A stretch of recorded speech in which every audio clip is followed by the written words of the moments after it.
So today we're going to continue our study on the letters to the seven churches. And again, I just want to remind you that I'm basically laying a foundation here, some background, some way to understand what's happening in these letters to the seven churches. And the background is actually going to take up more time than actually going through the letters. So right now, just giving you background. And everything that I share, of course, is my opinion. It's my understanding. It may not be the way you see things, but it's the way I see things in Scripture. So you need to take everything to the Lord, just like all the rest of us do. It's part of our due diligence in our walk with the Lord. So today I want to talk about the Nicolaitans. They're mentioned 2 times in the letters to the 7 churches, in the letter to the church at Ephesus and in the letter to the church, I believe it's Pergamum. They're both in Revelation chapter 2. So if you were to look in a commentary on the book of Revelation and you get to the Nicolaitans, chances are what you'd see is that this is a group of people who followed the heretical teachings of a guy named Nicholas. Okay, that is less than helpful. And we need to remember that Revelation tells the end time story using symbols and imagery. It also takes names, the meaning of names, as part of the prophecy. Let me give you an example of that. And we'll talk more about this when we go through the names of the letters to the 7 churches, the names of the cities, and talk about how those names are symbolic. So, for example, we have the letter to the church of Smyrna. Okay, Smyrna comes from the word myrrh. Now, myrrh has several different uses. It's used as a component of incense, that the high priests, when they would offer up incense on the altar of incense, myrrh was a component of that.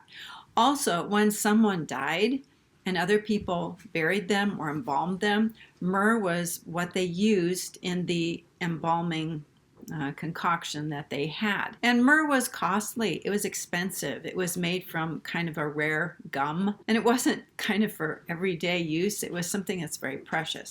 So in the letter to the church of Smyrna, we read about people who are going to have to offer up their life as martyrs. We know that the martyrs appear under the altar. Martyrdom is associated with the giving of one's life, which is 2 things. One, it's very precious. And the second thing, it's people dying. It has to do with death. And we know that these martyrs appear underneath the altar in heaven. And the altar has to do with incense and prayer and supplication. So when we look at the church of Smyrna, we're not talking about a city in Asia Minor. We're talking about the symbolic meaning of Smyrna, which is something precious. It's the death of God's people. It has to do with the altar of incense. It has to do with prayer and sacrifice. That's the meaning of Smyrna. Now, when we get to like the Nicolaitans, for example, we're not talking about people who followed an early church heretic named Nicholas. What we need to do is actually take the word apart and look at its original meanings. So the New Testament was written in Greek, and Nicolaitan comes from 2 Greek root words. The first one is Nikao, which means victory, or to conquer, or to overcome, or to subdue. And it's where we get our Nike shoes, Nike meaning victory. The second part of the word comes from the Greek word laos, which means people, and in the Bible, it particularly means the people of God. So when we look at that Nikao Laos, we're looking at people who conquer or subdue or who have victory over the people of God. In Revelation chapter 2, we read that the church at Ephesus hates deeds of the Nicolaitans, and in the letter to the church at Pergamum, Jesus writes that there are some who are in that church who hold to the teaching of those who overcome or subdue the people of God. Okay, so we're going to look at how that is practical, or how that's going to work out practically during the end times with the people to whom these letters are written. So before I get into any of that in any more detail, what I'd like to do is to sort of review what we've done so far. And the reason I do this is because it's easy to forget.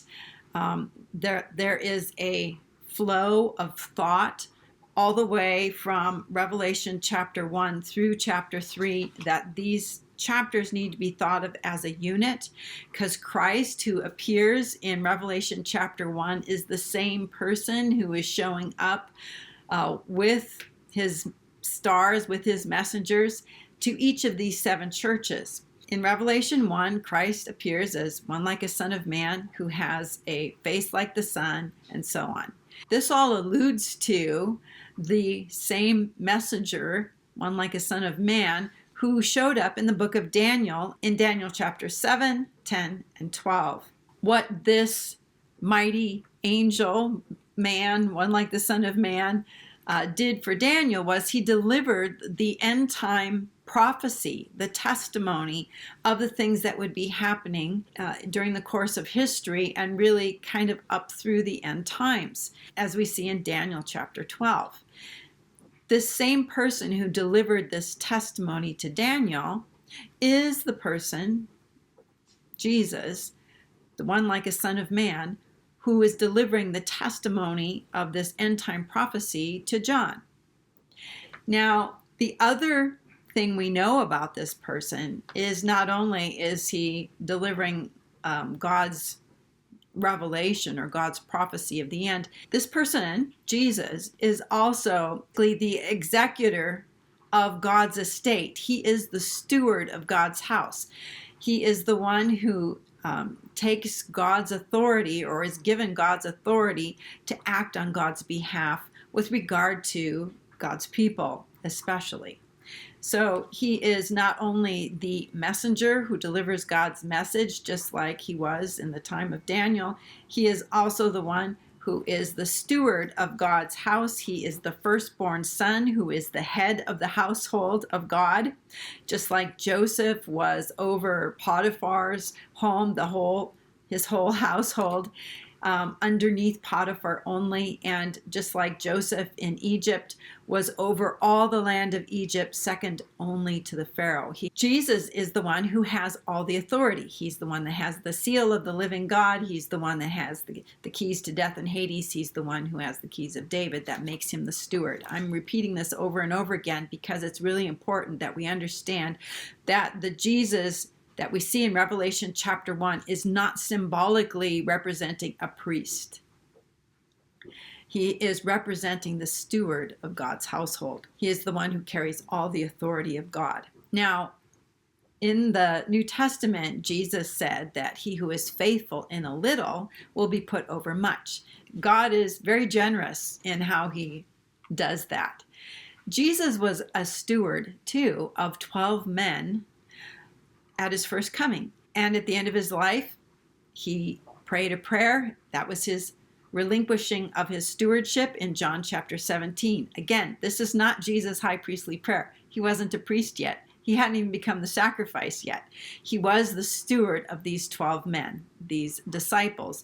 He said he only lost one.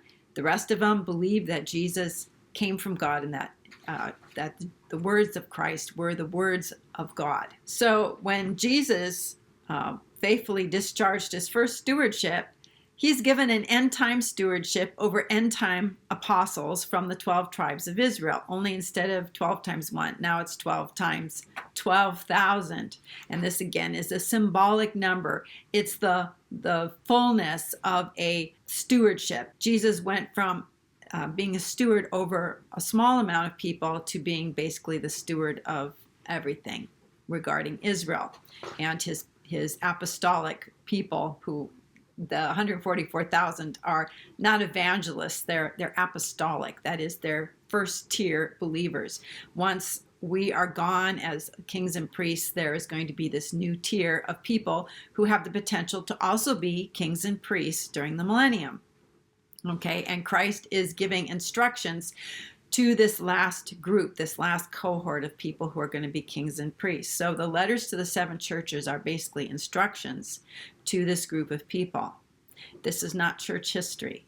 This is specific instructions to the 144,000 about how to overcome. And in the case of these people, the 144,000, nothing is said about overcoming the beast. They don't have to overcome the beast, his mark, the number of his name, or anything like that. So who is it or what is it that they have to overcome? They have to overcome the harlot and the influence of the harlot in their midst. So there's going to be these people who are going to try to overcome the people of God. They're going to sneak in. They're going to maybe even come in overtly and do their deeds, the works of the people who conquer God's people or who try to subdue or have victory over God's people. Now remember, in each of the letters, save one, Jesus says that he's coming.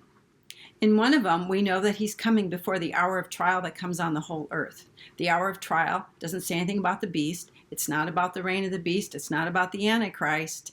It's about the hour of trial. The hour is the hour, day, month, and year that Mystery Babylon is going to be destroyed on a single hour, on a single day that's already been predetermined by God. This event is the second woe. It's going to take place at the same time as the abomination of desolation. Jesus said that before this event takes place, these people from any of these churches who obey and who overcome the influence of the harlot are going to be taken in their own rapture. The letter to the Church of Philadelphia is not talking about us. It's talking about people who will be coming to Christ after we're gone, and they need to overcome the harlot. There are going to be 2 times of persecution for believers. The first one is the 10 days of martyrdom when the harlot, the New World Order, Great Reset, or whatever you want to call these people, is going to kill believers. Even some of the 144,000 will be put in prison and possibly killed. That's going to happen, or that's going to go for 10 days before the time of the abomination of desolation. It's the harlot, this world system that's in existence right now, that is going to try to stamp out Christianity. There is a second persecution of believers, and this is going to take place once the beast begins to reign. He's allowed to overcome the saints. That is, he can persecute them, and there won't be any way out for believers. If they're found out, well, they'll have to be martyred. Some of these people will survive. They won't take the mark of the beast or worship the image of the beast and so on. And so in Revelation 15, they're the ones who overcome the beast and the number of his name and so on. And they will be taken in their own rapture. It's the one we read about in Revelation 14:14. This is the one where Jesus comes on a cloud. Paul talks about it in 1 Thessalonians chapter 4. So every group has to overcome in their own way.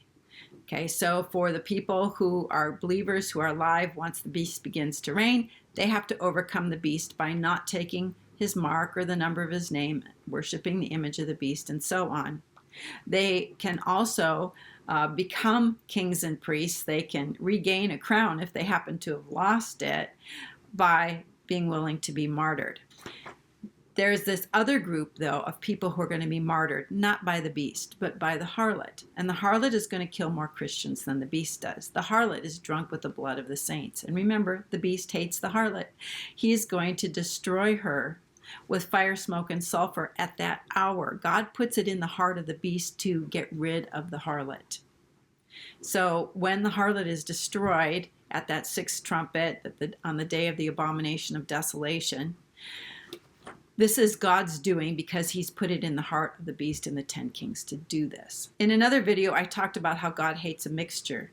He hates it when people bring bad teaching or bad leaven and put it into a group of people, into a fellowship. He hates it when the birds of the air that symbolize demons and so on feel comfortable in a church.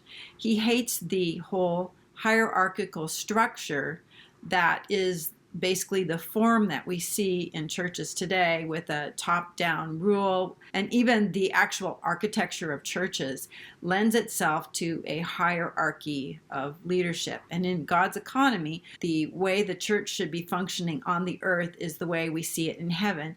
Everybody all on the same level, all brothers and sisters in the Lord, Christ in the midst. The book of Ephesians tells us that Christ is head over all things for and to his church. Christ wants to be the center. That's why he's walking in the midst of the lampstands. He wants to be the one that is authorizing the things that happen within a congregation. He wants people in the assembly to be looking to him and be empowered by his Holy Spirit. He doesn't want any usurpers to come in and take his position as the head or as the leader. And we know that the hierarchical system that is in place today, which seems very normal to us. It seems normal that it's in our churches, that's normal, it's in our schools, it's in our medical institutions, it's in our government, it's everywhere. This hierarchical pyramidal structure of control is everywhere, and God hates it, but he's allowed it. He's allowing it right now. And so if we go to a place of worship, reflects the influence of the harlot within that system, God will still use that system. He'll still use the pastor. God will still be at work within that congregation as much as they allow. As much as God is allowed to work, his Spirit will move within a group of people, even though it's had harlot infiltration within it. And whenever you see somebody who is sort of like the head honcho pastor that has a board, that there's a 501c3, which in the United States is a tax-exempt status, that a church submits this nonprofit status and they get breaks as far as taxes and all of that goes.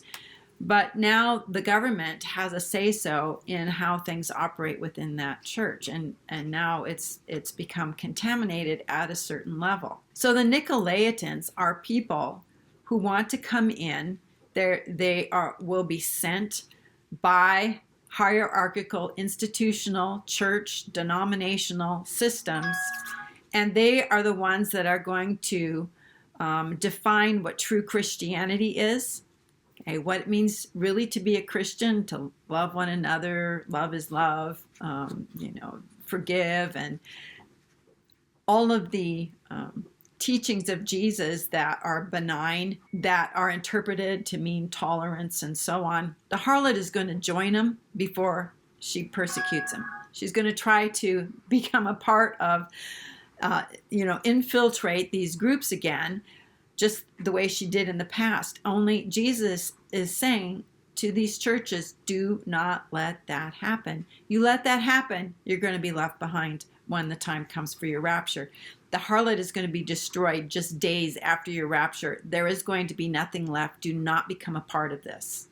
Do not become a part of an institution. Do not go along with denominationalism. The Nicolaitans are the people who are going to come in and rule over the people of God. They may rule in a benign way, in a nice way, in what seems like a tolerant way, but they're going to introduce or inject an element of compromise into God's assemblies. And the Nicolaitans are going to show up as, pastors or apostles or some kind of person who has some kind of delegated authority that's been given to them by an institution or an organization, and they're going to want to bring these assemblies back under some kind of institutionalized or centralized control. And the harlot is going to attempt to use coercion before they use persecution. So remember, the hierarchical structure runs contrary to the culture of heaven. The culture of heaven is where Christ alone is the head, and we answer only to him. That he is the one who, through each member of the body, exercises control over the assembly. He is the only one who we should defer to in that way. So the end time church will have people that come in desiring to conquer the group, to subdue them, to have victory over them, to influence God's people. And these groups of believers are instructed to overcome this kind of influence. The Nicolaitans are going to overcome the people, and these people need to overcome the harlot. Okay, so there's a little kind of play on words here where that word for victory or overcoming or subduing, Nico or Nikao, is both in the Nicolaitans and also in that word overcome.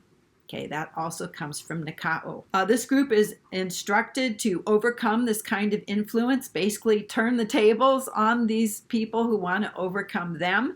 And these people are to preserve that Christ in the midst aspect of their fellowship. And if they do this, if they overcome, if they have victory, if they conquer, they are sure they're going to be raptured before the hour of trial that comes on the whole earth. So the New World Order, the Great Reset, they're using organized institutional Christianity. You see it every day. You see it every day, how they're using the institution to as an agent of compromise.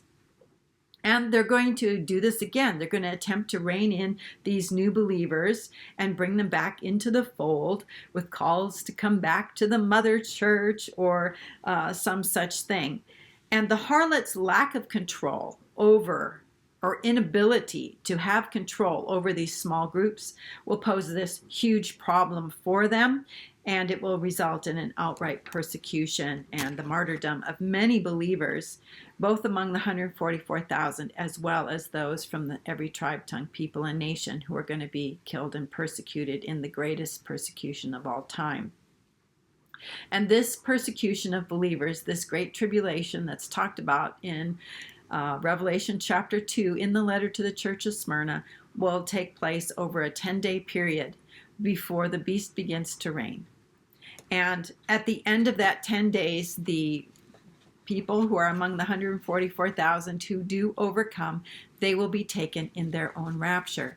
By the time this group is raptured, it will be at the end of this huge, great tribulation of persecution of believers, and most Christians will be gone. Most Christians will either have been raptured in the second rapture or will have been martyred within 5 months or so after that first group of believers of kings and priests has been taken into heaven. Okay, so there's only about 6 months that will take place before the beast begins to reign. He only has 3.5 years or 42 months that he's going to reign. There will be a few Christians left during the reign of the beast. Any who are killed by beheading during that time will also rule and reign with Christ as kings and priests. And those who are still alive, who haven't been beheaded, they will be raptured in that third rapture that takes place just before the bowls of wrath are poured out on the beast and the beast kingdom. There is Nicolaitan influence in our churches today. It's all over the place. Anytime you see anyone who exercises any kind of control over God's people, we're looking at Nicolaitanism. This is what Jesus said to his first century disciples, and he's going to say the same basic thing again to the end time disciples, end time apostles, the 144,000 of Israel. Matthew 20, verse 25 through 28. But Jesus called them to him and said, "You know that the rulers of the Gentiles lord it over them, and their great ones exercise authority over them. It shall not be so among you, but whoever would be great among you must be your servant, and whoever would be first among you must be your slave, even as the Son of Man came not to be served, but to serve, and to give his life as a ransom for many."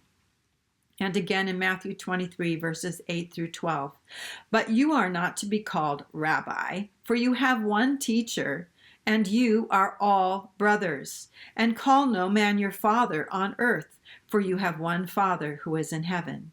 Neither be called instructors, for you have one instructor, the Christ. The greatest among you shall be your servant, and whoever exalts himself will be humbled, and whoever humbles himself will be exalted. All right, so that's the Nicolaitans. Leave a comment in the comment section. We'll see you on another video. Till then, have a blessed day.